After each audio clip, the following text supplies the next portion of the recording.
उनकी अहलिया इसी तैयारे के अंदर सवार थी। इससे कबल ये इतलात हमने आपको दी थी कि मगर लेकिन कंफर्मेशन नहीं आ रही थी। अब कंफर्मेशन आ गई है। मारूफ नाथ ख्वां, जुनैद जमशेद और उनकी अहलिया भी छुट्टियां गुजारने और तबलीग के मामलात के सिलसिले में चतराल के अंदर मौजूद थे। शेड्यूल थी ये फ्लाइट 661 PK ATR 42 का तैयारा। आज के दिन जुनैद जमशेद ने अपनी अहलिया के हमरा इस्लामाबाद आना था, लेकिन इस बदकिस्मत तैयारे के अंदर जुनैद जमशेद अपनी अहलिया के साथ सवार थे और इस हादसे का शिकार हो गए हैं। बिल्कुल, आपको अहम खबर से आगाह कर रहे हैं। इस तैयारे के तमाम मुसाफिर अहम थे, दीगर अहम शख्सियात भी इस तैयारे में मौजूद थी और जैसे कि हमने आपको बताया कि जुनैद जमशेद जो कि मारूफ मजहबी रहनुमा थे, अपनी अहलिया के साथ इस तैयारे में सवार थे जो कि हादसे का शिकार हुआ है। रेहान हाशमी से मजीद अपडेट्स जानेंगे। रेहान, इस खबर की कंफर्मेशन हो गई? मैन्युफेस्टो लिस्ट के मुताबिक जुनैद जमशेद खान और उनकी अहलिया इस परवाज में सवार थे। उनके करीबी दोस्त ने हमें इस बात की तस्दीक कर दी है कि जुनैद जमशेद इस परवाज में ही सवार थे और अपने अहलिया के साथ इस्लामाबाद पहुंच रहे थे। जो तरफ परवाज हादसे का शिकार हुई है उसमें जुनैद जमशेद सवार हो चुके थे। उनके दोस्तों ने उनको चितार एयरपोर्ट पे छोड़ा था। हमारी उनसे बात हुई, काफी रो रहे थे। उन्होंने इस बात की तस्दीक कर दी है कि जुनैद जमशेद अपनी अहलिया और दीगर दो दोस्तों के हमरा इस तैयारे में सवार थे और उन्हें बाकायदा एयरपोर्ट पर छोड़ा गया था। और उनकी आखिरी कॉल आई थी कि तैयारा टेक ऑफ कर रहा है और वो काफी खुश नजर आ रहे थे। जुनैद जमशेद के अहले खाना को इत्तला कर दी गई है।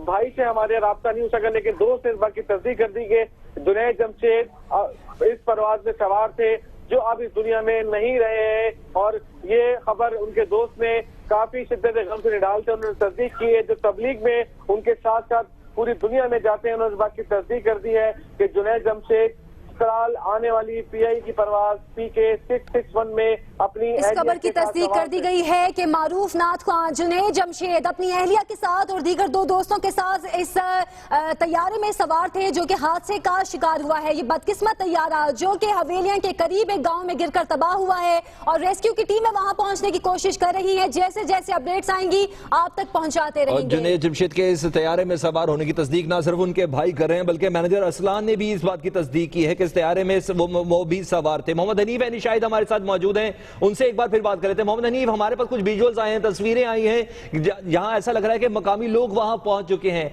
आप कुछ मूवमेंट देख रहे हैं रेस्क्यू की टीमें? देखिए, जो आप तस्वीर चला रहे हैं ये तो थोड़ी देर पहले की है जब वहाँ पर रोशनी थी। इस वक्त वहाँ पर आहिस्ता आहिस्ता अंधेरा छाने लगा है और रेस्क्यू की कोई टीम अभी तक नहीं पहुंची है। मुकामी अफराद, खवातीन, बच्चे, बूढ़े, बुजुर्ग, जिसके पास जो चीज जो पहुंच सकता है, जिसका हाथ जहाँ तक वो कर रहा है। चूंकि आग ज्यादा है तो लोग मिट्टी डाल के वहां से अपने मुकामी औजारों से, गेंती वगैरह उसको कहते हैं, उससे मिट्टी उठा के उस आग पर डालने की कोशिश कर रहे हैं। तो हालात कोई इतने अच्छे नजर नहीं आ रहे हैं। बहुत ही एक तरह से कहना चाहिए बहुत बुरे हालात है यहाँ पर।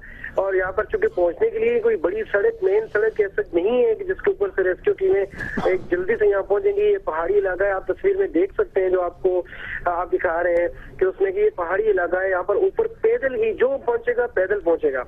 तो एम्बुलेंस वगैरह अभी तक कोई, तकरीबन 400 से ज्यादा लोग, मुकामी अफराद, बच्चे, खवातीन, बड़े, बुजुर्ग, सारे लोग यहाँ पर मौजूद हैं और मिट्टी डालकर वो आग बुझाने की कोशिश कर रहे हैं। और आहिस्ता आहिस्ता जो अंधेरा छाने लगा है, ये इससे इमदादी कार्रवाइयां जो है बहुत मुश्किल। यकीनन ये बहुत ज्यादा परेशान कुन सूरत हाल है कि आग को बुझाने की कोशिश भी मुकामी लोगों की जानिब से की जा रही है। रोशनी का अब तक कोई इंतजाम भी नहीं है। मोहम्मद हनीफ साहब ये बताएगा, कोई इम्कान देखा जा रहा है, जाहिर किया जा रहा है कि कुछ लोग बचे होंगे, महफूज होंगे इस तैयारा हादसे में? देखिए, जो हालात नजर आ रहे हैं उसमें तो मैं आपकी बात की तस्दीक नहीं कर सकता क्योंकि तैयारा बहुत बुलंदी से गिरा है, उसमें आग लगी है।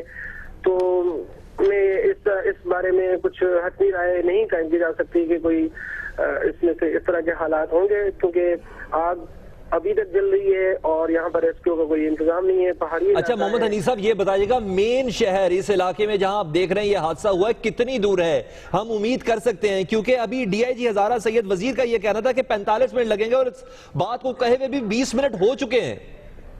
देखिए, इस हादसे को ना 2 घंटे हो चुके हैं। तो 2 घंटे के बाद हमें ये भी यहाँ पर लोग बता रहे हैं कि इस्लामाबाद से कोई कॉल्स आई हैं कि वहाँ रेस्क्यू पहुंच रही है।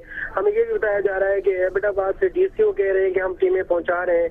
लेकिन यहाँ पर ग्राउंड के ऊपर इस तरह की सूरत हाल अभी नहीं है। मैं आपको बता सकता हूँ कि दूर से एम्बुलेंसें हैं वो पहुंच रही हैं, लेकिन चूंकि ये पहाड़ी के ऊपर है, इस जगह तक पहुंचने के लिए पैदल आना पड़ता है। तो पहाड़ी तक पहुंचने के लिए अब रेस्क्यू किस तरह किया जाएगा? आपने कहा कि एम्बुलेंसेस तो ऊपर नहीं पहुंच सकती, मुकामी लोग अपनी तरफ से तो कोशिश कर रहे हैं।